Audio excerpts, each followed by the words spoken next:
Muchas gracias. Buenas tardes.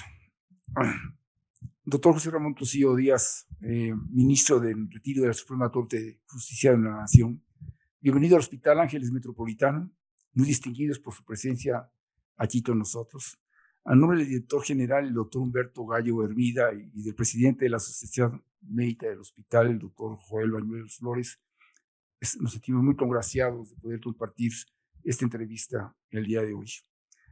En esta primera parte de nuestro evento, que consta de dos partes, la conferencia y la entrevista que ahora estamos realizando, hemos diseñado algunas preguntas que esperemos no incomodar, pero la parte más importante es que no toquen el aspecto de la conferencia, a fin de poder tener información más bien personal acerca de las situaciones diferentes que puede pasar para una personalidad como la suya y saber en qué contexto y por qué es quien es el exministro Tocillo, o ministro mejor. También intentaremos, no tocar temas demasiado politizados, aunque espero poder llegar a ese punto y tener la posibilidad de poder saber algunas cosas más. Agradezco muchísimo a la doctora Campos que nos acompaña el día de hoy, nuestra jefa de enseñanza, que el día de hoy nos ayudará a esta entrevista. Y bueno, sin más preámbulo, y aunque en la hora de la conferencia haremos una larga reseña curricular, ahorita nos lo podemos ahorrar y vamos a pasar a conocernos un poco más como personas. Y en este sentido, haría la primera pregunta, lo más simple sería preguntarle, ¿de dónde nació tanta pasión por el derecho? ¿Por qué abogacía? ¿Y por qué no medicina? Bueno, primero que nada, muchísimas gracias, doctor. Muchas gracias, doctora, por la oportunidad de estar con ustedes en este muy distinguido hospital y por todas las atenciones que han tenido con nosotros. La verdad, yo no tengo claro cuándo tomé la decisión de ser abogado, pero mi mamá dice que desde que se acuerda yo decía que iba a ser abogado. Yo tuve un abuelo, unos tíos abogados, dos tal vez por ahí vino. Pero sí es algo que nunca, siempre estuvo en mi cabeza. Yo estudié con los lasallistas aquí en la Ciudad de México y después entré a la preparatoria 5 aquí en Coapa. Y ahí en la preparatoria 5 tuve un profesor buenísimo que me dio en el último año de preparatoria clase de Derecho, de Introducción al Derecho, y reafirmé esta condición. Entré a la Universidad Nacional, pero por razones familiares tuve que ir a vivir a la ciudad de Colima. Mi papá tenía una salud, fumaba mucho, una salud muy precaria. Fui allá y entrando al segundo semestre comencé a trabajar en un despacho. Y eso fue fantástico, porque trabajaba toda la mañana, estudiaba en la tarde.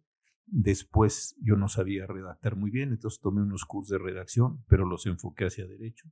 Luego iba a un grupo con los profesores de filosofía de ahí de Colima, había unos sacerdotes, todos los profesores que daban, y también lo llevé al derecho, y esto poco a poco me fue llevando a, pues prácticamente tener esta idea del derecho.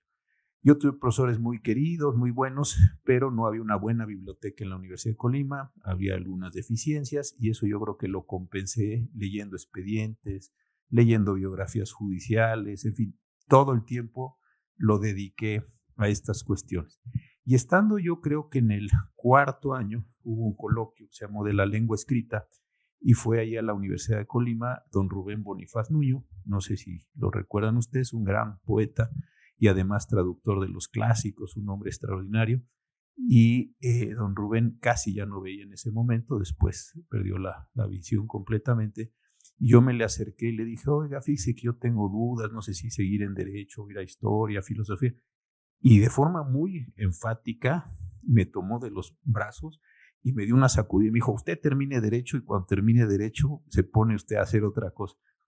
Y yo dije, wow, esto sí me metió en orden este señor. Bueno, seguí. Y cuando terminé, vine aquí a la Universidad Nacional, doña Griselda Álvarez, que era gobernadora de Colima, la primera gobernadora, una señora muy, muy interesante, muy inteligente, me dio una beca. Vine a jurídicas, empecé el doctorado casi inmediatamente y entré a trabajar al Instituto de Investigaciones Jurídicas. Y para una extraordinaria suerte mía, a las 2 o 3 semanas de estar ahí, me hicieron asistente de investigación nada menos que el doctor Fixamundi. Y eso pues sí me cambió la vida, porque el maestro Fix era realmente un sabio, un hombre de un corazón, de una generosidad increíble, y él me estuvo guiando y me decía, lea esto, José Ramón, haga lo otro, en fin, yo lo iba a ver a su casa. Y después me dijo, se ve, usted hace el doctorado de España. Oiga, maestro, pero hay como 10 antes de la fila, y estos hombres que me dijo así, sí, pero usted se va a ir a España. Bueno, ya entendimos todos de lo que se trataba, y estos mentores, me fue a hacer el doctorado allí, y bueno, yo creo que ya con todas estas condiciones, pues siempre me apasionó el asunto del derecho, y ya después empecé a hacer vinculaciones, como por ejemplo con la medicina. Yo después decía, bueno, pero a ver, esta parte del derecho se puede relacionar con la medicina o con la literatura, en fin, con muchas cosas. Y solo tuve una vez la sensación de que debía haber estudiado medicina. ¿Y sabe cuándo fue? Porque yo me atendía con el doctor Rull, con Juan Antonio Rull, que me parecía también un sabio. Y cuando lo veía yo decía, ay, cómo me hubiera gustado ser como el doctor Rull, cuando yo lo iba a ver a él en su consulta aquí, justamente en el Hospital Ángeles, pero ahí en el Pedregal. Fue el único momento donde dije, yo debía haber sido médico. Después ya se me quitó, pero fue un momento muy bonito por la enorme admiración que le tenía al doctor Rull en la parte clínica, cómo identificaba, cómo lo trataba uno. Me parecía un hombre fantástico. Bueno, yo creo que con todo lo que usted nos acaba de comentar, pues nos da un panorama realmente que existieron grandes mentores a su alrededor y fueron determinantes. Sin embargo, pues en realidad otro factor que nos gustaría que nos compartiera es qué motivó o qué experiencias, llamémosles profesionales o personales, consideraron fundamentales para ese acercamiento y dedicación al estudio de la Constitución y en particular a desempeñar un cargo, pues creo que tiene una serie de muchos aristas, que es el cargo de ministro. Mire, cuando yo estaba en Colima, la materia que más estudié fue Derecho Civil. En ese tiempo se decía que un abogado para ser completo tenía que saber mucho derecho civil, y yo estudié mucho eso. De hecho, cuando llegué aquí a la Universidad Nacional no sabía si quería hacer derecho civil o derecho constitucional, y yo creo que fue la influencia de varios profesores, entre ellos desde luego el maestro Fix Zamudio, que yo dije, bueno, voy a hacer constitucional. Pero todavía estuve un tiempo, tomaba clases en la facultad, en fin, dedicaba mucho tiempo a esto. Y luego sí me fui a hacer el doctorado a España, allí con el profesor Aragón, con el profesor de Vega, en fin, un grupo espléndido, estaba el Tribunal Constitucional Español en su mejor momento, y eso también me sirvió mucho. Cuando yo regresé de España, estaba en un día, una tarde en el Instituto de Investigaciones Jurídicas, ahí trabajando, yo era investigador, y me llamó el maestro Fix, y me dijo, oiga, José Ramón, mañana va a tomar el doctor Carpizo, a quien yo no conocía, posesión de ministro de la Corte. Entonces yo le dije, maestro, pues felicítemelo. Y me dijo, me acuerdo muy bien, me dijo, no se haga el chistoso. Así me regañó. Pero le dije, no, perdón, maestro, ya no va a ser el chistoso. Me dijo, mañana se presenta, le va a hablar Jorge Carpizo y va a trabajar. Le dije, oiga, no, maestro, yo quería ir a estudiar a Estados Unidos y a Italia, y yo tenía un programa así de trabajo para toda la vida.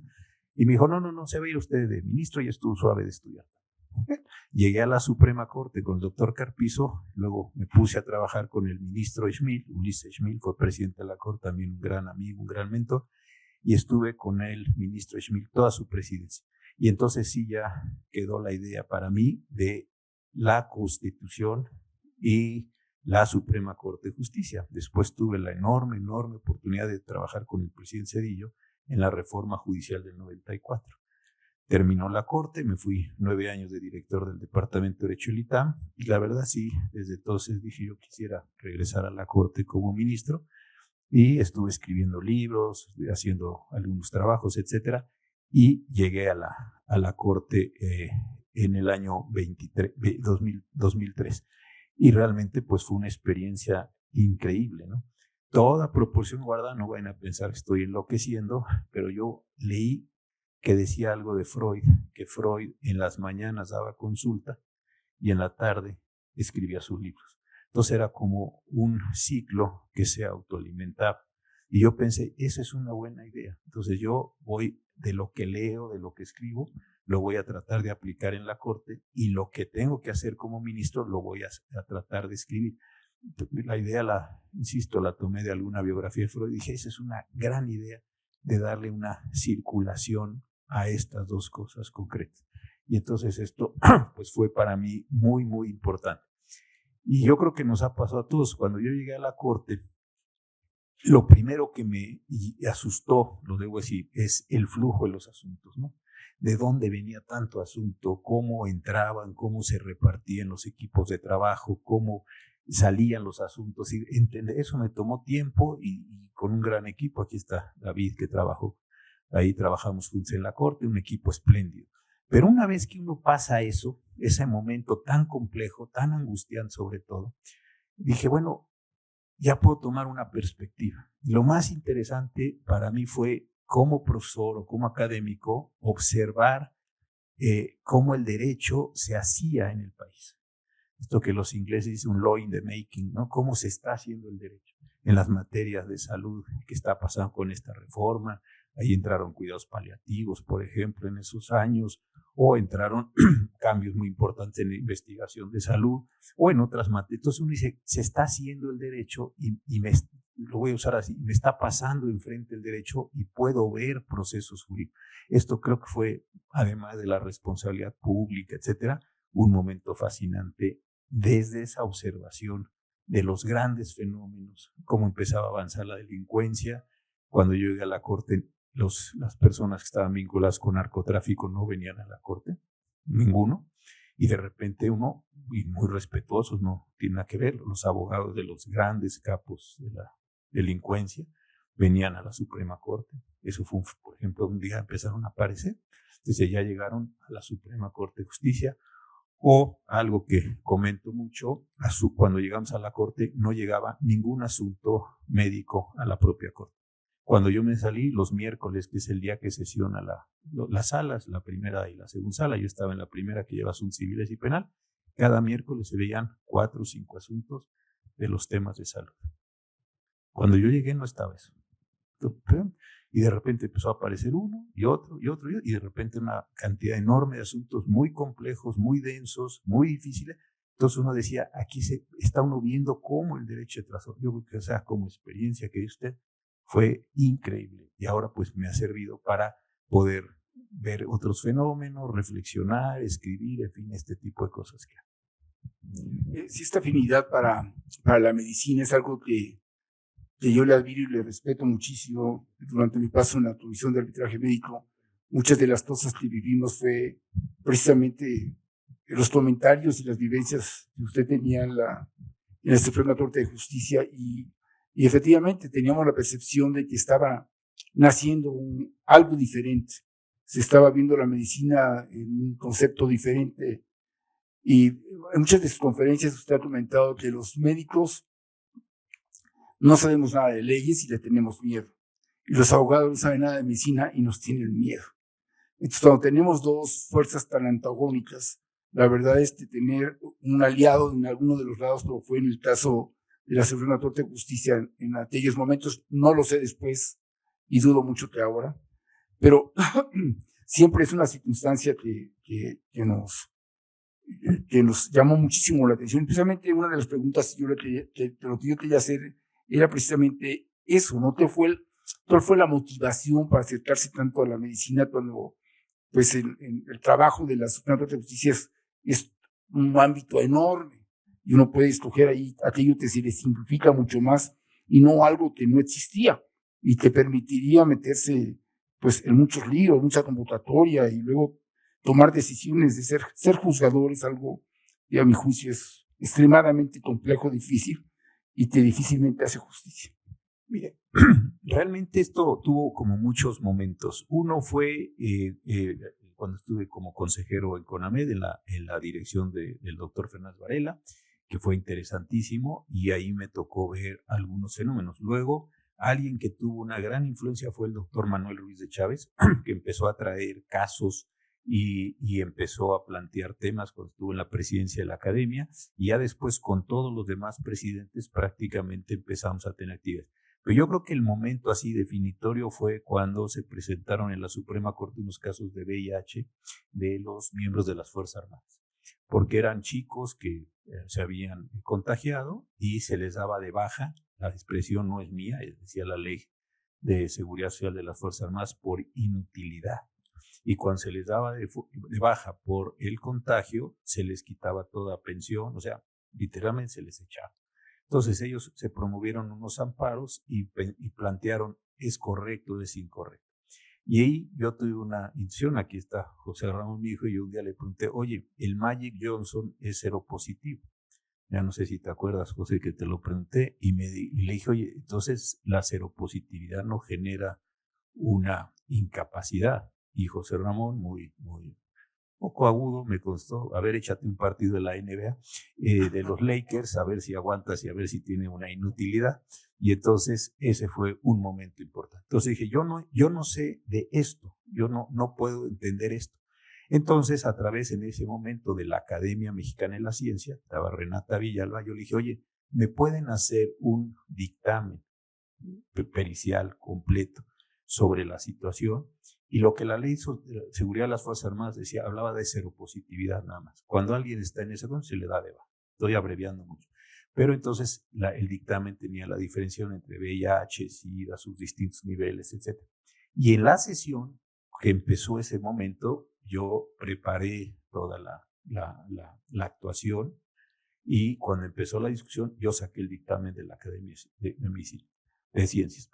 Y ese dictamen causó un shock en ese momento, porque no se discutían temas científicos en la Corte, o no se abordaban esos temas científicos desde la Corte. Y eso produjo un cambio radical en la Corte al momento de decir, bueno, la ley de seguridad social, y tal vez fue por el momento de su confección, es una ley de los años 70, a lo mejor la puntualización médica no era tan elaborada, lo que haya sido, pero se declaró inconstitucional y se estableció que que no se les podía dar de baja porque no estaban en la condición de inutilidad, y además que se les tenía que dar las prestaciones. Fue muy importante. Después de eso vinieron muchos asuntos de cirugías bariátricas, algunos casos de escoliosis, después empezaron los temas sobre ya malas prácticas, en fin, muchos temas. Y ya ahí sí nos fuimos apoyando muchísimo en la Academia Nacional de Medicina, ya no en la Academia Mexicana de Ciencias. Y eso tuvo un desarrollo muy importante. Y luego sí tuvimos algo, que yo se lo sugiero que lo hagan o lo hagamos aquí, que fue una discusión buenísima, y David tuvo una muy grande participación, y es que poníamos casos en la academia. ¿Te acuerdas, David? Venía 2 médicos y en la academia los miércoles exponían un caso. Que pasó tal y que pasó tal y lo que haya sido. Y después entrábamos los abogados y decir, bueno, ya acabaron ustedes de plantear el problema médico, sí, sucedió esto, sucedió, perfecto. Jurídicamente, ¿cuál es la consecuencia? Y eran unas discusiones fantásticas. Eso lo hicimos con varios presidentes en su momento, se fue dando. Entonces ese fue un segundo aspecto. Y luego en la academia también David tuvo mucho que ver. Cuando el doctor Graue tomó la presidencia, después se fue a la rectoría y eso se disminuyó un poco, nos planteábamos un problema que yo creo que es esencial, y a lo mejor al rato lo podemos retomar en la conversación, que es el siguiente. Nosotros o los jueces en la Suprema Corte no tenemos y es lo que usted planteó, doctor, no tenemos nosotros un conocimiento médico. Entonces nosotros tenemos que tener algún tipo de referente para saber si una intervención, si un procedimiento, lo que sea, es correcto, es incorrecto. No puede uno estar y decir, bueno, a mí me parece, pues eso sería peligrosísimo, además muy indebido. Entonces, la forma en que la Corte, para bien y para mal, empezó a determinar si las actuaciones de ustedes eran correctas fue con las normas oficiales mexicanas y las guías. Pero ahí se presenta un problema, que muchos de los miembros de la medicina consideraban que las normas oficiales eran muy malas, cosa que es verdad. Hay unas normas viejas, hay unas normas inadecuadas, etc. Entonces la discusión es, si nosotros, los abogados y los jueces, vamos a calificar su acción mediante las normas oficiales, ¿por qué no ustedes, quienes están en la medicina, se ocupan de hacer buenas normas o de participar en buenas normas? Hicimos 2 experimentos que salieron, a mi parecer, muy bien. Uno fue sobre cáncer de próstata, que nos ayudó el doctor Gabilondo, lo designó el doctor Graue, y el otro fue sobre obesidad y diabetes, que lo llevó el doctor Carlos Aguilar. A la comisión la integrábamos David, Lore Goslinga, Rodrigo Montes de Oca, yo, del lado de los abogados, en la academia. Sesionábamos ahí los miércoles antes de que entráramos a la sesión. Y del lado estaba el doctor Baela y el doctor Valenzuela, ¿no, David? El doctor Varela y el doctor, ellos los designó el doctor Ramos. Entonces, la verdad era bien interesante porque teníamos una discusión primero y después decíamos, bueno, ahora el doctor Gabilondo y sus equipos y el doctor Aguilar y sus equipos, y quedaron dos muy buenas normas oficiales. Entonces, ese fue como otra manera de acercarnos al problema. Si ya saben que los vamos a juzgar con las NOMS, pues echémosle ganas, para decirlo así coloquialmente, para que las NOMS sean unas buenas NOMS y no unas malas NOMS que después se lo da. Ese fue el efecto de una cirugía bariátrica. El médico dijo, esa es una muy mala NOM, se apartó del procedimiento y fue condenado. Y fue condenado a una cantidad de dinero importante porque esta era una demanda de carácter civil. En las demandas de carácter civil, ustedes lo saben, no hay privación de la libertad, sino hay indemnizaciones por el daño que se causó a la persona. Entonces, esta es una lógica que se estuvo manejando y que, bueno, yo creo que debiéramos retomarla en este sentido. Sí, muy interesante. Adelante. En ese sentido, bueno, sí estamos viendo que toda la parte profesional que usted desarrolló se sustentó en los aspectos legales y científicos. Pero, pues a mí me gustaría preguntarle en realidad qué valores o principios le guían para la toma de decisiones en un ámbito profesional y qué motiva a seguir en esa línea, a pesar de ser un campo pues complejo, difícil y además pues demandante. Y cómo es su entorno, su desarrollo ante la justicia y de alguna manera mantener ese equilibrio con su vida personal. Pues qué interesante. Mire, la cuestión del derecho, yo realmente he pensado que el derecho, no dicho de una forma cursi ni tonta, está presente prácticamente en todas las actividades. Cuando yo estaba de director, hicimos unos ejercicios muy buenos, vinieron varios médicos, científicos, en general científicos, a plantearle a los estudiantes problemas. Me recuerdo uno que fue el director del Instituto de Biología de la Universidad Nacional, a decirnos que él tenía un problema con plaguicidas, bueno, una investigación de plaguicidas y raticidas, y quería quería exponerlo. Lo expuso, se fue él, y después estuvimos trabajando con los alumnos mucho tiempo sobre cuáles eran las implicaciones. Yo tuve la suerte, también, eso fue un poco casual, cuando se dieron los acuerdos de San Andrés Larrainzar, yo escribí un artículo porque todo el mundo decía que México se iba a balcanizar, que Chiapas se iba a separar, es decir, una serie de cosas muy extrañas. Entonces yo dije, pues eso no puede ser, hay que darle sentido a las cosas, y me puse a hacer un larguísimo estudio de los acuerdos de San Andrés. Y lo digo con el mayor respeto, como nadie había trabajado el tema, de repente me volví el expertazo. Así. Entonces yo andaba con don Luis Villoro, con el padre Samuel Ruiz, ahí yo dando opiniones y todo, porque nadie le había entrado al tema. Entonces fue como una parte, y bueno, pues yo escribí y iba y venía, y con Carlos Payán, y con Caneberto Castillo, un montón de gente que conocí fantástico, andaba yo para arriba y para abajo, porque era el único que había como tomado cierta seriedad en el asunto. Está feo que lo diga, pero pues era el único que había escrito. Entonces, yo me fui metiendo a muchos temas de derecho desde esa forma, de como una curiosidad, de decir, esto es interesante, a ver, ¿qué pasó aquí? ¿Cómo podía ser la representación de allá, etc.? Luego también abordé un problema intuitivo. Escribí un libro que se publicó en el Fondo de Cultura, que es sobre la justicia en el porfiriato de 1900 a 1910.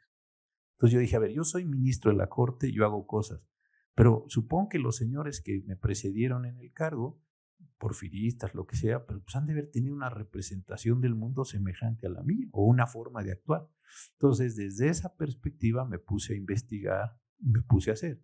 Yo lo que concluí en el libro es que el porfiriato generó un proceso de modernización tan brutal, que y al mismo tiempo no generó los mecanismos para generar los problemas que él mismo para resolver los problemas que él mismo había generado.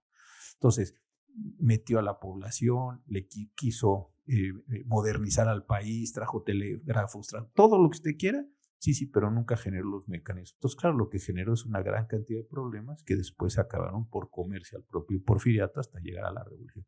Entonces, digamos, esta es la forma en la que me ha gustado eso. Y yo la parte que me gusta de esto es como la curiosidad, ¿no? Esa es la parte personal.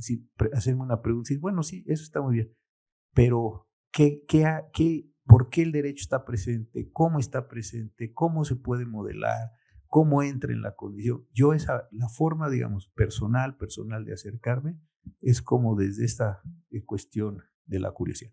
Le cuento un caso, ahora que estamos en pandemia, yo tengo un amigo al que quiero muchísimo, igual lo han leído ustedes, que es Claudio López, es un antropólogo buenísimo, y entonces yo me puse a leer algo y le dije, oye Claudio, pero ¿cuál es la diferencia entre sociología, antropología y etnografía? Me dijo, oye, esa es una pregunta muy complicada de responder porque tiene... Y entonces él me dijo, oye, bueno, ya que estamos aquí de preguntones, ¿y qué cosa pasa con las fuentes de...? Bueno, total, entre idas y venidas en pandemia salió un librito, buenísimo, se llama El jurista y el antropólogo. El antropólogo y el jurista, conversaciones desde la curiosidad. Pero fue de la curiosidad, decir, oye, ¿cómo trata el derecho a la muerte? Bueno, pues lo trata mediante la determinación del momento en que una vida y después viene. Oye, pero para un antropólogo, ¿qué es la muerte?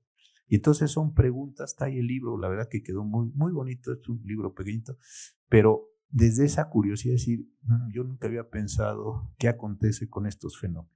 Esa creo que es una parte muy, muy, muy, muy padre, déjenme usar esta expresión así, de los jóvenes, del derecho que puede uno verlo reflejado en muchísimos campos. José Ramón, y regresando a la curiosidad, yo sé que hubo casos emblemáticos en la prensa, el ministro Cosío y este caso emblemático. A mí siempre me ha dado la curiosidad, ¿qué pasó con Flores Cassés? A ver, déjenme dos cosas, ahorita voy a Cassés, pero yo me he preguntado cuál fue el caso individual más difícil que yo tuve, y fue un caso de un homicidio en Yucatán, de donde una persona, un hombre fue acusado y al final de cuentas lo declaramos culpable de haber asesinado a su esposa. Ya sabes cuál es. Sí, y es un caso increíblemente complejo, delicado, porque lo que se llamaban allí, lo digo con mucho respeto y no digo nada que no sea público, las castas de ellos se pelearon. La sociedad yucateca se dividió exacta y rigurosamente a la mitad. Un partido político apoyó a unos, otro partido al otro, la iglesia católica a unos, otra iglesia a otro, la maronita. Es decir, fue un asunto, yo nunca he visto un caso más complejo en términos personales como ese. Entonces, como caso individual. El caso estructural más complicado para mí fue cómo relacionar, cómo armonizar los nuevos juicios penales, que eran orales, con el juicio de amparo, como problema estructural. Eso costó un trabajo y no sé qué tan bien quedó, lo confieso. Entonces teníamos un juicio de amparo desde el siglo XIX que es lento, pesado, con muchas características, y de repente aparecieron los juicios orales y cómo juntamos estas dos. Eso fue complejísimo. Eso sí, para que vean que me quitó el sueño. Y ahora el caso Cassés. El caso Cassés, pues sí tiene una cantidad enorme de violaciones procesales. Llegaron ahí al rancho, a las chinitas, a esta persona siendo extranjera no le dieron una protección consular, no tuvo un traductor, que eso está garantizado. Luego se proyectaron imágenes que vio el niño que estaba secuestrado. En fin, es un caso con muchas violaciones procesales. Pero lo que yo decía es, yo no estoy diciendo que la señora Cassés sea culpable o inocente. Yo lo que estoy diciendo es que en el proceso de la señora Cassés, sin duda se cometieron muchas violaciones. Más allá de la importancia de ella, más allá de la presión del Estado francés, todo lo que conocimos, actuemos en este caso como si fuera un caso ordinario, como el caso de cualquier persona que hubiera venido al proceso. ¿Y qué es lo que se hace en estos casos? Voy a contar cómo le expliqué a mi mamá el asunto. Mi mamá le gustaba mucho la película de Cinema Paradiso. Entonces le dije, ¿te acuerdas, mamá, que en la película de Cinema Paradiso le recortaban los besos a la película ahí en el pueblo? No sé si se acuerdan ustedes de la película, que al final le regala todos los besos al niño. Y entonces le decía, lo que está haciendo en esa película es una edición. Se cortan ciertos segmentos, se pega la película y se vuelve a correr la película. Yo lo que sostenía es que imaginemos todo el proceso de Cassés, todo, como una película, había pedazos que estaban contaminados. Entonces, si corta los pedazos contaminados, la declaración, el niño, la falta, todo, corta, pega la película, vuélvela a correr y volviendo a ver la película, sin esos pedazos, definamos si es culpable o inocente, que eso es lo que ordinariamente se hace. Aquí, por la enorme presión que hubo, por la enorme presión que hubo, y ahí está la novela de Jorge Volpi, que en el último capítulo explica muchos temas, no porque no sean ficción de novela, sino porque Jorge hizo unas entrevistas muy grandes con muchísimas personas, ahí están algunas de claves de entendimiento de este asunto. Entonces yo no decía, es inocente, es culpa, quítenlemosle todo lo que ustedes quieran, todo. Se la volvemos a mandar al tribunal colegiado, que es lo que corresponde, y el colegiado, teniendo a la vista todos estos elementos, la señora es culpable o la señora es inocente. Y entonces por eso yo voté en contra, o voté a favor de que se le diera el amparo. Voté en contra de los efectos de amparo porque a mí no me parecía, como en ningún otro caso se volvió a hacer, eso sí lo quiero decir con mucha claridad, nunca más se volvió a hacer lo que se hizo en el caso de la señora Cáceres y nunca antes se había hecho, que es ordenar la inmediata libertad a partir de la condición que se dio. Y yo la pregunta que tenía, porque dentro del equipo de trabajo, un ministro tiene 45 personas en su equipo, muchas personas, entre personas que de todo, de servicios, jurídicos, abogados, buenísimos, todo. Muchos me decían, no, es que es el caso. Dije, yo voy a hacer una pregunta muy simple. Si llega una señora chiapaneca en una condición muy humilde, con unas violaciones procesales, ¿también la soltamos? Es que es diferente. No, no es diferente. Es el mismo caso estricto.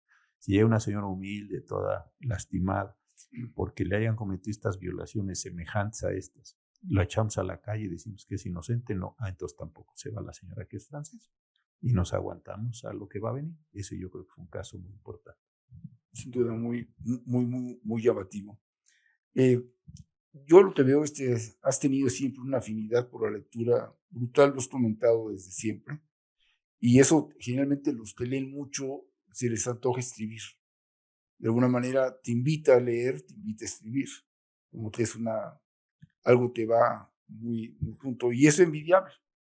Pero dada la vastedad de publicaciones que has tenido, artículos, libros, conferencias, aparte de todos los dictámenes, todos los ensayos que seguramente hay en la Suprema Corte de Justicia, se me viene a la cabeza, ¿cómo puedo yo adquirir ese hábito? ¿Cuál sería la receta para tener un hábito de poder leer y escribir y ser tan productivo como has sido tú, no solamente en el ámbito del derecho, sino pues en todos los ámbitos que has tocado en tu vida como funcionario y como no funcionario?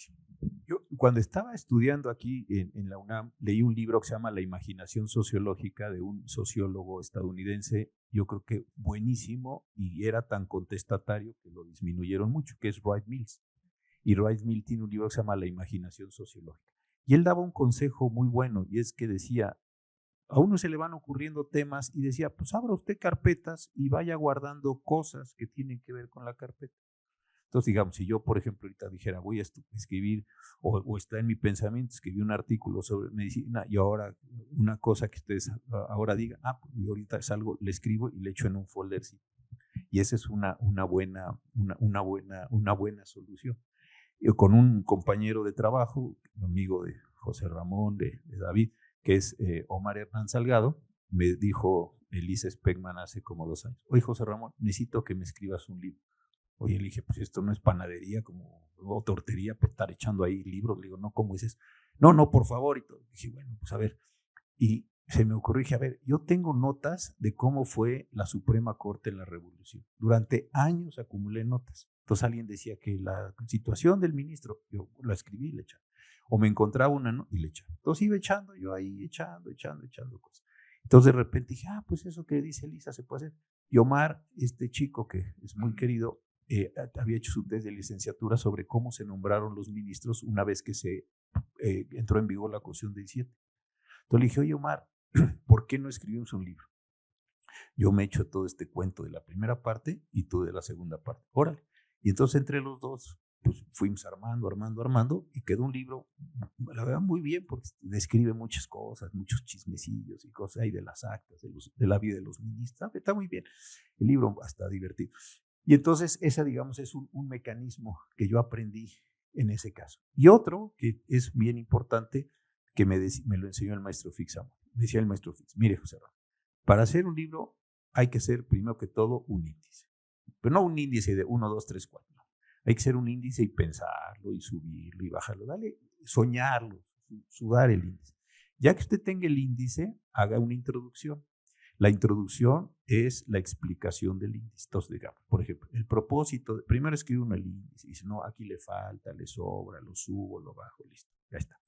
Luego escribe uno en la introducción, el propósito de este libro es, y entonces en la introducción tratar de explicar el índice. Cuando uno está escribiendo el índice, en la introducción, perdón, se suele dar cuenta que hay pedazos que no están, o cosas que no están, u otras que debían ir antes. Pero eso toma tiempo, hay que soñarlo, hay que platicarlo, etc. Dice, ya que tenga usted la introducción y el índice, tire usted la introducción y póngase a rellenar el índice. Ya lleva usted el 30% del libro. Ese es un gran consejo que me dio el maestro. Entonces, yo antes de empezar un libro, pues le sigo haciendo caso al maestro y digo, a ver, hago esto, lo subo, lo bajo, lo pongo, ahí estoy, me voy de vacaciones, le pienso y después si ya está, escribo, lo tiro y entonces me pongo a llenar el índice bajo estas condiciones. Yo como consejos, que es lo que les puedo decir a las personas que me toca dirigir tesis, en fin, o que me piden un consejo, etcétera, yo creo que esa es una forma de acercarse a esto, tener las carpetas y estar guardando cosas y después hacer el índice y después, pues eso sí, con cierta disciplina, pues sentarse a escribir estas cosas. A mí me ha funcionado, ojalá les sirva a otras personas. Buena receta. Ya nos hicieron por ahí la señal de que tenemos poco tiempo, pero yo quisiera, para terminar, donde dejó la Suprema Corte de Justicia de la Nación, y que, bueno, se deja la vida pública y se pasa a otro tipo de vida pública, que en el caso tuyo fue ir a la academia, a la UNAM, el Colegio de México, que eso sería una historia sensacional, saber más del Colegio de México. Pero me gustaría más bien caer en un tema más interesante, es ¿qué le va a pasar a nuestro país con todo lo que está pasando, con esta justicia en nuestro país? ¿Qué le va a pasar a los médicos con tanta judicialización y con tanto desorden en la Suprema Corte de Justicia y en los juzgados? ¿Quién va a ser responsable de que realmente se lleve a cabo algo que valga la pena y que apoye a nuestro país? A ver, en el caso concreto de la medicina, yo creo que sí va a haber algunos problemas. ¿Por qué razón? CONAMED tuvo un momento espectacular y después te acordarás que CONAMED, muchos de los casos médicos empezaron a ir a la Comisión de Derechos Humanos. Llegó un momento en donde había más casos en la comisión que en CONAMED y yo creo que eso se fracturó. Segundo, sí comenzó una actividad muy litigiosa del sector salud. Eso yo como se los digo, cuando yo llegué en el 2003 no había un solo caso de salud. Y de repente empezaron asuntos que si el R1, que si el R2, que los seguros, que montones de casos, buenos, malos, indebidos, debidos, lo que sea, pero estaban presentes. Y eso modificó toda la estructura. Ahora, ¿qué es lo que es? Sí es muy previsible que acontezca que personas con poca capacidad o con una enorme ideología empiecen a llegar a los cargos ahora que se dé el proceso electoral. Eso yo creo que no tiene remedio y sería engañarnos y contar aquí historias que no son verdaderas. Entonces yo creo que sí viene un momento no solo para el sector salud o no solo para la profesión médica o las profesiones que tienen que ver con la salud, sino yo creo que en general un momento de gran incertidumbre. Por supuesto que puede haber personas corruptas que lleguen a los casos, lo cual desnaturaliza el asunto. Pueden llegar personas muy ignorantes, pueden llegar intereses, todo eso es el caso. A mí lo que más me preocupa, a ver si lo puedo explicar bien, porque es un tema que me cuesta trabajo expresarlo, es lo siguiente. Yo cuando llegué a la Suprema Corte, una cantidad enorme de casos estaban definidos por lo que el legislador había establecido. Pongo un par de ejemplos. Si me dijeran, la tasa del impuesto al valor agregado es del 15%, no, pues es del 15%. ¿Y a usted le parece bien o mal? Pues a lo mejor me parece mal, pero si el legislador dijo que está ahí, pues es la tasa. Para poder ejercer ciertas condiciones de salud, se tiene que satisfacer estos requisitos. ¿A usted le parecen mal? Pues sí, yo creo que debían tener más experiencia, pero pues eso puso el legislador. Donde sí yo intervenía y donde yo decía, voy contra el legislador, por decirlo de esta manera, cuando había violaciones a derechos humanos. La tasa del 15% solo la van a pagar los calvos.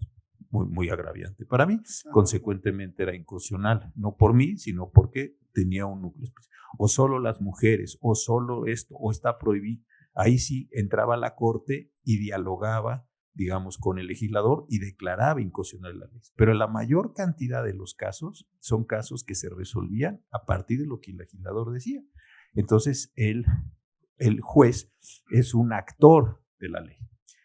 Y lo más interesante que yo creo que se va a pasar con esta reforma es que si el juez y el legislador tienen la misma origen democrático, si los dos hicieron campaña, si los dos tienen sus electorados, si los dos fueron votados, en un determinado momento el juez diría, ¿y yo por qué tengo que acatar lo que dice el legislador? Yo soy tan electo democráticamente, yo tengo una legitimidad política igual. A mí esta es la parte que más me preocupa. Ahora, yo que creo que en el sector de ustedes se debe hacer y se debe hacer rápido y bien, uno es generar esto que en la expresión se usa de moda y luego no todo el mundo le entiende, pero sí es un tema de organizarse internamente con el compliance. Entre mejor estén ustedes, entre mejor estén precisados sus actividades, sus acciones internamente en todos los hospitales, clínicas, todo lo que sea, esto es importantísimo porque reducen enormemente los riesgos. Segundo, todos los problemas que se puedan resolver en casa, resuélvanlos en casa. No los oculten, yo no estoy hablando de eso, resuélvanlos bien. Hay problemas laborales, hay problemas de acoso de diverso tipo, etcétera. Hay problemas de cirugías fantásticas. Todo eso yo creo que internamente se tienen que reducir para efecto de no salir a exponerse a unos tribunales que yo creo que sí van a ser muy depredadores, cuando no de plano va a haber extorsiones desde el lado de la justicia hacia los particulares. Y después también me parece que toda la cuestión de todo el sistema de proveedores del hospital o de las distintas instituciones de salud tienen que estar muy bien resueltos. Si tienen ustedes proveedores, pues no vayan a litigar con los proveedores, sino hay que tener mecanismos de resolución de los conflictos con todo ello. Esto que va a dejarnos solo un número limitado de casos a los que se va a tener que salir a litigar. Yo sí sería adverso a salir a litigar, porque creo que toda la primera parte va a ser una parte muy inestable. Déjenme ponerlo así. Creo que va a haber picos, valles, va a haber criterios contradictorios, va a haber gente que llegue muy ideologizada, gente que no, gente que sea técnica, pero entre lo que eso se estabiliza, yo creo que sí se puede pasar un mal periodo para todos. Pues muy agradecido, José Ramón, por esta primera conferencia, esta primera parte de nuestra reunión del día de hoy. Vamos a pasar a la conferencia. Muchísimas gracias. Muchas gracias.